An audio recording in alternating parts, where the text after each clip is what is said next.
প্রিয় মাতৃভূমি ভারতবর্ষের পবিত্র স্বাধীনতা দিবস 1947 সালের 15ই আগস্ট থেকে প্রতি বছর আপামর ভারতবাসী এই দিনটিকে উদযাপন করে আসছেন।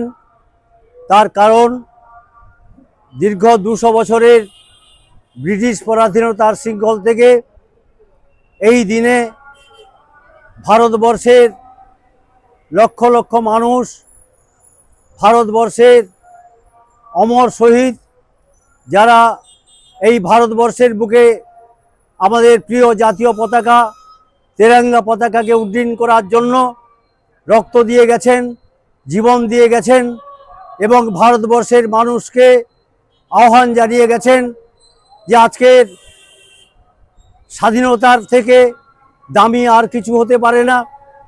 প্রতিটি নাগরিকের উচিত যে তাদের সর্বশেষ বুকের রক্তবিন্দু দিয়ে এই স্বাধীনতাকে রক্ষা করা। আজ এই দিনটি আমরা পালন করছি আমাদের মহকুমার একটি গুরুত্বপূর্ণ স্থান, যেটা কাকদ্বীপ মহকুমা আদালত। সেই আদালত প্রাঙ্গণে আমাদের পবিত্র জাতীয় পতাকা উড্ডীন হলো।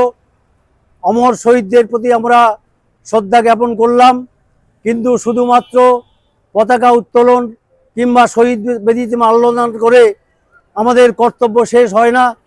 আমাদের আজকের দিনে শপথ নিতে হবে যে আমরা ভারতবর্ষের নাগরিক হিসাবে ভারতবর্ষকে আগামী দিনে একটা সমৃদ্ধ ভারত দেখতে চাই।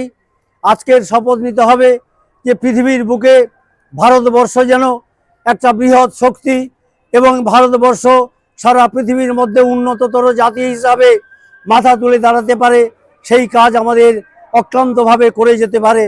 আজকে যে প্রাঙ্গণে আমরা দাঁড়িয়ে এই পতাকা উত্তোলন করলাম, অমর শহীদদের শ্রদ্ধা জ্ঞাপন করলাম, এটা হচ্ছে ন্যায়ালয়।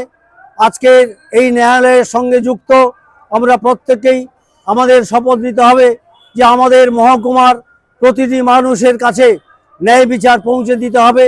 ভারতবর্ষের যে সংবিধান প্রতিটি মানুষকে ন্যায় বিচার পাইয়ে দেওয়ার কথা বলে, আজকের এই পবিত্র দিনে দাঁড়িয়ে অমর শহীদদের স্মৃতির প্রতি শ্রদ্ধা জানিয়ে তাদেরকে সাক্ষী রেখে আমরা সকলেই শপথ নেব যে আমরা যে স্থানে থাকি না কেন আমাদের উদ্দেশ্য হবে যে আমাদের এই প্রিয় মহকুমা কাকদ্বীপ মহকুমার প্রতিটি প্রান্তে ন্যায় বিচার আমরা পৌঁছে দেব, প্রতিটি নাগরিককে আমরা সুবিচার এবং ন্যায় বিচার পাইয়ে দেব, এই অঙ্গীকার করে এবং আজকের ভারতবর্ষ আগামী দিনে আরও বৃহত্তর, আরও শান্তিপূর্ণ এবং আজকের ভারতবর্ষ আগামী দিনে পৃথিবীর মধ্যে শ্রেষ্ঠ দেশ হিসাবে পরিগণিত হোক, তার জন্য আমরা প্রত্যেকেই অক্লান্ত পরিশ্রম করব।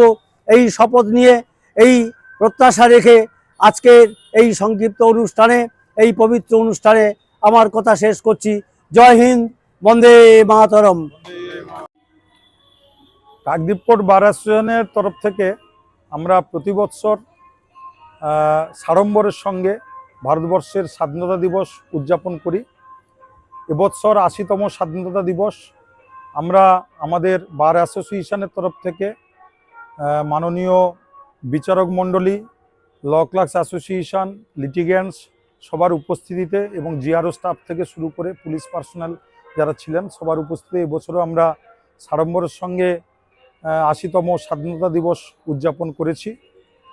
তার সাথে সাথে যেটা বলার, 1947 সালের 15ই আগস্ট ভারতবর্ষ যে স্বাধীনতা লাভ করেছিল, যে স্বাধীনতার আস্বাদ মানুষ প্রথম গ্রহণ করেছিল, আজ দেখতে দেখতে গুটি গুটি পায়ে 80 বছর পেরিয়ে গিয়েছে। প্রতিটা মানুষ যদি নিজের মনকে প্রশ্ন করে প্রত্যেককেই সেই স্বাধীনতাই কি আমরা পেয়েছি, মানুষের মনকেই প্রথম প্রশ্ন করতে হবে সে কতখানি স্বাধীনতার আস্বাদ গ্রহণ করতে পেরেছে। স্বাধীনতা জিনিসটা কিন্তু যে যার ভাবনা চিন্তার মধ্য দিয়ে কিন্তু বেরিয়ে আসে। আজকের দিকে দিকে বিভিন্ন জায়গায় দেখুন, বর্তমান আর্থসামাজিক ক্ষেত্রে এক এক ক্ষেত্রে কিন্তু আমরা অনেক কিছু দেখেও চুপ করে থাকি, অনেক কিছু চোখের সামনে ঘটছে, অনেক অন্যায় দেখেও একজন কিন্তু চুপ করে থাকেন। সেই বাক স্বাধীনতা যেটা আপনি একটু আগে বলেছিলেন, মানুষের আমি মনে করি একটা ব্যক্তি স্বাধীনতা সবথেকে বড় একটা ক্রাইটেরিয়া হওয়া উচিত বাক স্বাধীনতা। কিন্তু বাক স্বাধীনতার মধ্যে আমাদের ভারতীয় সংবিধানের সাথে সাথে যেটা আছে যে দায়িত্ব কর্তব্যের যে জায়গাটা, রাইট ইমপ্লিজ ডিউটিজ, অধিকারের মধ্যে কর্তব্য নিহিত। আমরা এমন কিছু কথাবার্তা বলে ফেলবো না যেটা কিন্তু অসামাজিক কাজকর্মের মধ্যে পড়ে। তার সাথে সাথে আমরা স্বাধীনতা গ্রহণ করব অবশ্যই। যেটা অন্যায়, অন্যায়কে অন্যায় বলতে শিখতে হবে, যেটা ন্যায়, ন্যায়কে ন্যায় বলা শিখতে হবে সুস্পষ্টভাবে সবার সামনে।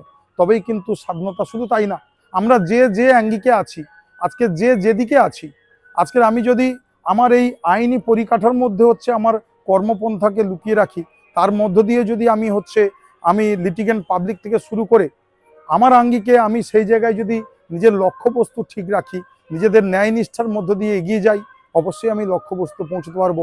স্বাধীনতা সেটাকেই বলে যে যে আঙ্গিকে আছে সেই জায়গায় থেকে স্বাধীন সত্তা নিজের মধ্যে রেখে সে যদি কাজ করতে পারে, তবেই কিন্তু স্বাধীনতার পূর্ণ আস্থা থাকবে মানুষের, এবং স্বাধীনতার পূর্ণ স্বাদ মানুষ গ্রহণ করতে পারবে। এবং সেই ক্ষেত্রেই কিন্তু 1947 সালের 15ই আগস্ট যে স্বাধীনতা লাভ করেছিলাম তার পূর্ণ সাফল্য আসবে। ধন্যবাদ। সম্পাদক মনোজ পান্ডা, কাকদ্বীপকোট, বারাসী। আমার সহকর্মী এবং এই মহকুমা আদালতের সঙ্গে যুক্ত পুলিশ কর্মচারী যারা আছেন, আজকে আমাদের ভারতবর্ষের 80তম স্বাধীনতা দিবস। এই স্বাধীনতা দিবস উপলক্ষে আজ আমরা মহকুমা আদালতে সবাই সমবেত হয়ে আজ আমাদের ভারতবর্ষের অতি প্রিয় সম্মানীয় জাতীয় পতাকা উত্তোলন আমরা করলাম। কিছুক্ষণ আগে যে আমাদের বার অ্যাসোসিয়েশনের যে প্রেসিডেন্ট মহাশয় যেটা বললেন, অত্যন্ত গুরুত্বপূর্ণ এবং সময়োপযোগী কথা যে আমরা ভারতবর্ষ দেশ পেয়েছি স্বাধীন হিসাবে। স্বাধীনতার আগে আমাদের দুটো হাত কেটে নেওয়া হয়েছে, কিন্তু যে অংশটা আছে সেই অংশের মধ্যে আমরা স্বাধীনভাবে বাস করি, আমাদের অতি গণতন্ত্র ভোগ করি, কিন্তু আমাদের কর্তব্য আমরা পালন করতে চাই না, আমাদের দায়িত্ব আমরা পালন করতে চাই না। আমরা স্বাধীনতাটুকু ভোগ করতে এবং অতি স্বাধীনতা ভোগ করতে অভ্যস্ত হয়ে গিয়েছি। দেশের প্রতি কর্তব্য, আমাদের কর্তব্য ভালোবাসা, দেশকে অটুট রাখার জন্য আমাদের মানসিকতা, চিন্তাভাবনা, সেগুলো আমরা শিখছি না, সেগুলো আমাদের শেখানো হচ্ছে না, এবং সেই বোধ আমাদের তৈরি হচ্ছে না। এই বোধ তৈরি হওয়া উচিত প্রত্যেকটা বাড়ি থেকে, প্রত্যেকটা মায়ের কোল থেকে তৈরি হওয়া উচিত, কিন্তু সেই বোধ আমাদের আমাদের হারিয়ে যাচ্ছে। স্বাধীনতার পরবর্তী 10 বছর, 15 বছর, 20 বছর পর্যন্ত ভারতবর্ষের মানুষের দেশের প্রতি ভালোবাসা, দেশের প্রতি উৎসর্গকৃত প্রাণ যে মানসিকতা ছিল, সেগুলো আস্তে আস্তে নষ্ট হয়ে যাচ্ছে। বর্তমান যে আমাদের যে জেনারেশন, তারা দেশের প্রতি যে তাদের দায়িত্ববোধ, কর্তব্যবোধ এবং দেশের প্রতি যে প্রাণ উৎসর্গ করার যে সাধনা, সেখান থেকে তারা বিচ্যুত হয়ে শুধুমাত্র পাশ্চাত্য দেশের চিন্তাভাবনাকে আমাদের দেশে নিয়ে এসে এবং সেই সমস্ত দেশের কুচিন্তা, মানে যে খারাপ দিকগুলো সেগুলো আমাদের দেশে রোপণ করা হচ্ছে, কিন্তু আমাদের দেশের যে উৎকৃষ্ট জিনিসগুলো সেগুলো আমরা ভুলে যাচ্ছি। শুধু আমাদের প্রত্যেকের উচিত আমাদের সন্তান সন্ততিদের এবং নিজেদের মধ্যে দেশের প্রতি অটুট ভালোবাসা বজায় রাখার জন্য যে শিক্ষা, যে ভালোবাসা, যে দীক্ষা, সেটা আমাদের গ্রহণ করতে হবে। আমাদের শপথ করতে হবে যে দেশ মাতৃকার প্রতি আমাদের যে ভালোবাসা এবং কর্তব্য, এবং শুধু দেশ মাতৃকার মধ্যে কর্তব্য ভালোবাসা বলে চিন্তা করলেই হবে না, সেটা কাজের মধ্যে প্রমাণ করতে হবে। কাজের মধ্যেই সাধনা। আর সেই কাজ আমরা যদি না করি, কাজে ফাঁকি দিই, তাহলে দেশের প্রতি কোনো ভালোবাসা আসে না। শুধুমাত্র দেশকে ভালোবাসি বললেই দেশকে ভালোবাসা হয় না। কর্তব্য করে নিজেদের সততা বজায় রেখে এই দেশকে আমাদের গোটা বিশ্বের মধ্যে শ্রেষ্ঠ আসনের জায়গায় নিয়ে যেতে হবে। আমরা আশাবাদী। বর্তমানে আমাদের দেশ অনেক অগ্রগতি অর্জন করছে, তার জন্য আমাদের প্রত্যেকের অংশগ্রহণ দরকার এবং নিঃস্বার্থ দেশের প্রতি ভালোবাসা আমাদের প্রয়োজন। আমরা একে অপরের সঙ্গে আমাদের বিরোধ না রেখে দেশের প্রতি ভালোবাসা নিজেদের মধ্যে আনার জন্য আমাদের একে অপরের প্রতি ভালোবাসা আরও বাড়াবো এবং কাজের প্রতি আমরা শ্রদ্ধাশীল হব। তাহলে আমার দেশ আরও অগ্রগতি হবে এবং আমরা বাইরের শত্রুকে যেন কোনোভাবেই আমরা প্রশ্রয় না দিই, আমাদের মধ্যে কর্তব্যবোধ রাখি। যারা দেশের শত্রু, যারা দেশের কোনোভাবে ক্ষতি করার চেষ্টা করবে, সেই সমস্ত শক্তিকে, সেই সমস্ত মানুষকে আইডেন্টিফাই করে তাদেরকে আইনের আমলে নিয়ে এসে আমাদের এই বিচার ব্যবস্থার কাছে আমরা সুবিচার করে তার দেশকে যেন রক্ষা করতে পারি, এই শপথ আমাদের নিতে হবে। এবং এটাই হচ্ছে স্বাধীনতা দিবসের গুরুত্ব এবং মর্যাদা। এই কথাগুলি বলে আমার বক্তব্য আমি শেষ করলাম।